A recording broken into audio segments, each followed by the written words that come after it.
हे friends, स्वागत है आप सभी का movie stock movie screen channel पे, जिस पर आज मैं रिकैप करने वाली हूँ डीप सी मूवी को। तो चलिए अब आपका टाइम बिल्कुल भी ना वेस्ट करते हुए शुरू करते हैं इस वीडियो को, वो भी स्पॉइलर वार्निंग के साथ। लेकिन उससे पहले मेरी एक छोटी सी रिक्वेस्ट, वीडियो को लाइक शेयर और चैनल को सब्सक्राइब करने की।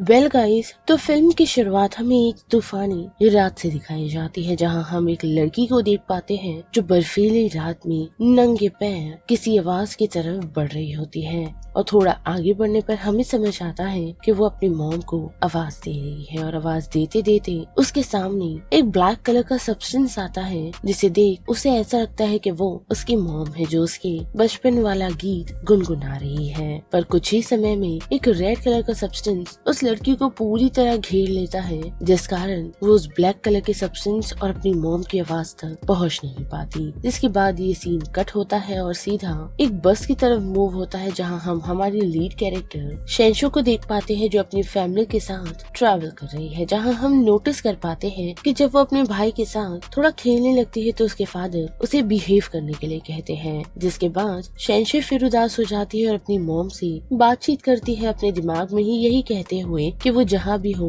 ठीक होगी, लेकिन अगर उसकी मुलाकात कभी उसकी मॉम से सड़क पर हो जाए तो वो उसे जरूर पहचान लेगी। जिसके बाद के हम देख पाते हैं कि वो अपने मॉम और डैड के साथ क्रूज पे चढ़ जाती है और अपनी मॉम को मैसेज कर रही होती है कि वो लोग आज समुद्र देखने के लिए आए हैं। साथ ही बचपन में उसकी मॉम ने जो उसे कहानियां सुनाई थी उसके अकॉर्डिंग समुद्र के राक्षस या फिर विश ग्रांटर से अगर वो लोग बर्थडे के दिन विश मांगे तो वो लोग उसकी विश पूरी करने के लिए आते हैं। जिसके साथ साथ क्रूज पर जब वो कॉर्नर पे खड़ी होती है तो उसकी नजर एक अजीब से ब्लैक सब्सटेंस पे पड़ती है जो पानी के अंदर तैर रहा होता है। लेकिन उसी दौरान उसकी फैमिली उसे फोटो क्लिक करने के लिए बुला लेती है, और फोटो क्लिक करने के बाद ही हम नोटिस कर पाते हैं कि उसके फादर उस पर ज्यादा ध्यान नहीं देते और उसे खेलने के लिए कहते हैं, लेकिन डिनर के लिए लौटने के लिए भी। जिसके बाद जब उसकी पूरी फैमिली डिनर के लिए पहुंचती है तो हम देख पाते हैं कि शेंशो की नजर एक किताब पर पड़ती है जिसका नाम the legend of deep sea है, जिसे वो चेक ही कर रही होती है। तो बुक सेलर्स के पास पहुंच उसे उस किताब को खरीदने के लिए कहता है, लेकिन वो उसे मना कर देती है, जिस वजह से वो बुक सेलर चिढ़ जाता है और उसे किताब लेकर उसे वहाँ से जाने के लिए कह देता है। और फिर क्या, डिनर करते ही वो अपने रूम में चली जाती है, जहाँ रात के वक्त वो अपनी मॉम की वीडियोस को देख रही होती है, जिसमें हम देख पाते हैं कि उसे उसकी मॉम से कितना प्यार था। लेकिन धीरे धीरे वक्त बदलता गया और उसकी मॉम ने उसके फादर को छोड़ने का डिसीजन बना लिया, जिस कारण उसने अपनी बेटी को भी छोड़ दिया। और साथ ही साथ उसके फादर ने नई शादी कर ली, जहाँ शेंशो बिल्कुल खुश नहीं थी, क्योंकि उसके अकॉर्डिंग उसने अपनी नई मदर अभी तक एक्सेप्ट नहीं किया है। पर धीरे धीरे उसे एक भाई भी हुआ, जिस कारण उसके फादर ने उस पर ध्यान तो दिया लेकिन उतना नहीं, जिस वजह से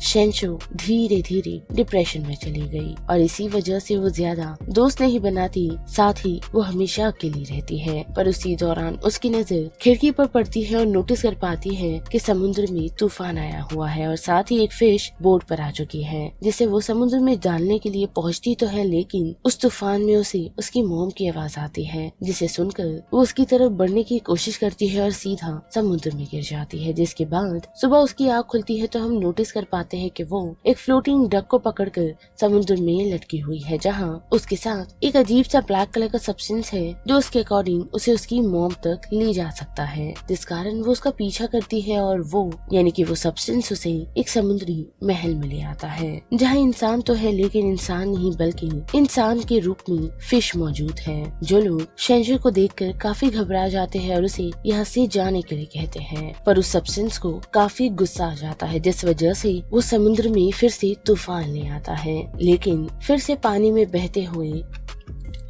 शेंशो की नजर एक शख्स पर पड़ती है जो उस तूफान को रोकने में कामयाब होता है और उस सब्सटेंस को खुद के पास रखने में, क्योंकि उसके अकॉर्डिंग वो चीज उसने पकड़ी है। लेकिन शेंशो उसे कहती है कि उसे कुछ भी ना करे, पर वो उसकी सुनता नहीं और उसे वहाँ से भगा देता है। और उसके वहाँ से जाते ही हम देख पाते हैं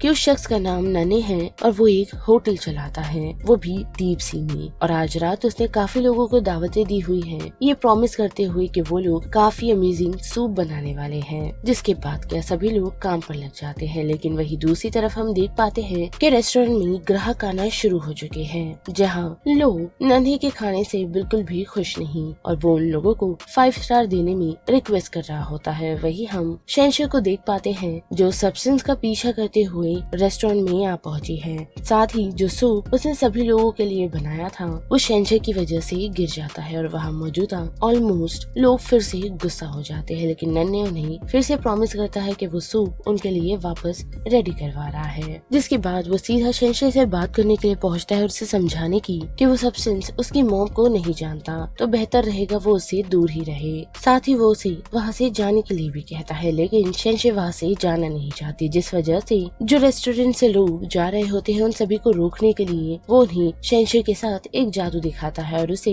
इस होटल से सीधा पानी के बाहर फेंक देता है, यानी कि होटल के बाहर। जिसके बाद वो सभी लोगों को सूप सर्व करता है जो वहाँ मौजूदा सभी लोगों को काफी पसंद आती है, लेकिन कुछ ही समय में उसे पता चलता है कि उसके होटल के आसपास उदासी की आत्मा मंडरा रही है, जो देखने में रेड कलर की है और वो उन सभी की तरफ बढ़ रही है और बढ़ते बढ़ते वो उसकी पूरी शिप को कवर कर लेती है, जिस वजह से उसका होटल ऑलमोस्ट तहस नहस हो जाता है और साथ ही वहाँ के ग्राहक भी उससे काफी चिड़े हुए हैं। लेकिन शेंशे जो पूरी तरह यानी कि थोड़ी बहुत दुख की आत्माओं में घिरी हुई है, वो फिर से नन्हे के पास पहुँच उस सी एल्फ को छोड़ने के लिए कहती है, जिसे वो छोड़ने को तैयार तो है, लेकिन इस बार वो उसे 2 दिन के लिए रखना चाहता है, जिसमें शेंशे को उसकी हेल्प करनी होगी। और हम देख पाते हैं कि वो उसके लिए रेडी हो जाती है और सभी लोग अपने कामों पर निकल पड़ते हैं। और ऐसे ही लगभग 2 दिनों तक शेंशे नन्हे के लिए काम करती है और नन्हे उस सी एल्फ की मदद से सभी लोगों से काफी पैसे कमाता है और साथ ही धीरे धीरे उसके स्टार्स भी बढ़ना शुरू कर जाते हैं, जिस वजह से वो सभी पार्टी करना शुरू कर देते हैं। और रात के वक्त शेंशे नोटिस करती है कि नन्हे को भी अपने घर जाना है, पर सभी लोग काफी ड्रंक होते हैं, जिस कारण वो सभी सोने चले जाते हैं। और उसी दौरान शेंशे की नजर एक रूम पर पड़ती है जहाँ नन्ही उस शी एल्फ को कैप्चर कर रख रहा है और साथ ही उसकी मदद से वो सूप बना रहा है। साथ ही उसकी हालत भी काफी खराब हो गई है और उसे ओपन करते ही वो सी एल्फ वहाँ से आजाद हो जाता है और उस कारण नन्हे काफी नाराज, जिस वजह से वो शेंशे को काफी बुरा भला कहता है। साथ ही उसकी मॉम ने ही उसे छोड़ा है, जिस वजह से वो थोड़ी उदास हो जाती है। लेकिन कुछ समय में बोर्डिंग का टाइम हो जाता है और वो सभी गेस्ट को शिप से उतार कर अपनी शिप वहाँ से निकालने की तैयारी कर लेता है। लेकिन हम देख पाते हैं कि शिप से शेंशे भी उतरी हुई थी और नन्हे की बातों ने उस पर इतना इफेक्ट किया कि वो उन सारी बातों को फिर से सोचकर बुरी आत्माओं को कैप्चर यानी कि खुद की तरफ आकर्षित करने में कामयाब होती है, जिस वजह से नन्हे अपनी जान पर खेलकर शेंशे को उस सिचुएशन से निकालता है और फिर से अपनी बोट में ले आता है और पहले तो उससे माफी मांगता है, जिसके बाद वो उसे उसकी हेल्प करने के लिए कहता है कि उसे उस सी एल्फ को ढूंढने में उसकी मदद करनी होगी, वो भी the I of the deep sea में पहुंचकर, जो समुद्र में काफी ही नीचे है। जिस वजह से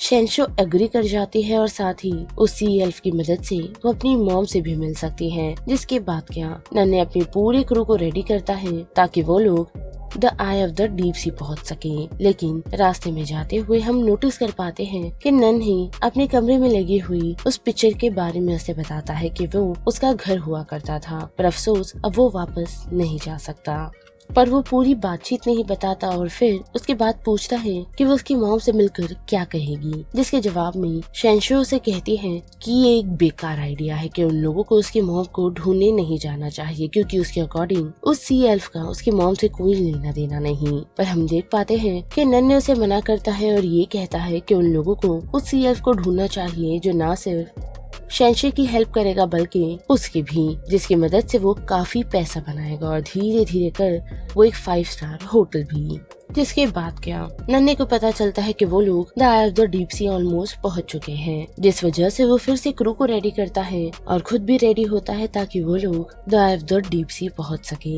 लेकिन जाते वक्त हम नोटिस कर पाते हैं कि फिर से दुख की आत्माएं उन लोगों की तरफ आकर्षित होना शुरू होती है, जिन्हें रोकने के लिए नन्हे शिप से बाहर चला जाता है, वो भी सेंशो को ये कहते हुए कि उसके पास मैजिकल पावर है और वो ये सारी चीजें हैंडल कर लेगा और शेंशो को ज्यादा फिक्र करने की जरूरत नहीं बल्कि उसे स्माइल करना चाहिए। लेकिन कुछ ही समय बाद हम देख पाते हैं कि सब कुछ बिखर जाता है और शेंशो की नजर नन्हे की ड्रॉ की तरफ पड़ती है, जहां हम नोटिस कर पाते हैं कि उसका फोन बज रहा है, जिसमें उसकी मॉम ने उसे कॉल किया है और उसे फ्लैशबैक्स आना शुरू हो जाते हैं कि उसकी मॉम ने शेंशो की वजह से उसे नहीं छोड़ा बल्कि उसे फैमिली कभी चाहिए ही नहीं थी और उसे बचपन से ऐसा लगता रहा कि उसके फादर ने उसकी मॉम को उसे दूर किया है, जिस वजह से ही उसने अपनी न्यू मॉम को एक्सेप्ट नहीं किया और ऐसे धीरे धीरे वो डिप्रेशन में चली गई और इसी वजह से उसने चीजें हेलुसिनेट करनी भी शुरू की, जिस वजह से ही रात में जब समुद्र में तूफान आया था तो वो शिप को समुद्र में डालने के लिए पहुंची तो थी, लेकिन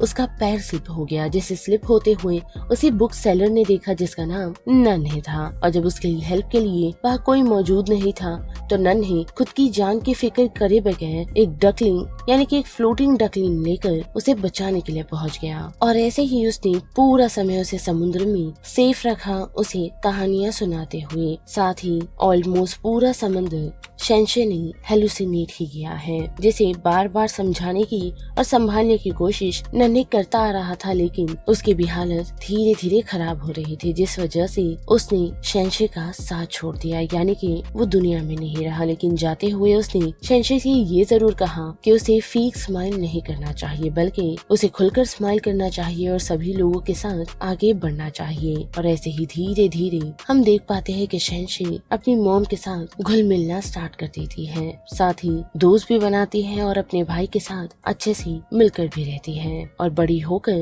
वो नन्हे की घर वाली उसी लोकेशन पर जाती है जैसा उसने उसके लिए डिस्क्राइब किया था। और यहीं पर डीप सी मूवी पूरी तरह खत्म होती है, जिस बारे में अब आप सभी की क्या राय बनती है उसे लेकर आप मुझे कमेंट सेक्शन में बता सकते हो। साथ ही वीडियो पसंद आई तो वीडियो को लाइक शेयर और चैनल को सब्सक्राइब करना मत भूलिएगा। बाकी मैं मिलूंगी आपसे फिर किसी मूवीज सीरीज के रिकैप के साथ, तब तक के लिए आप movie stock movie explain channel के बाकी वीडियोस को एंजॉय कीजिए। Till then bye.